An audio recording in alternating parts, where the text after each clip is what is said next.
Una, scramble egg. Slice na lang natin. Lagyan natin kaunti.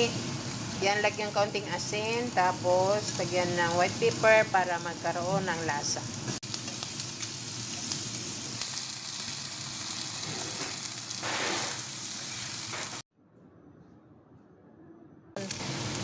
Lagyan natin yung sauce. Lagyan ko kaunting oyster sauce. Mix natin. Yun, oh.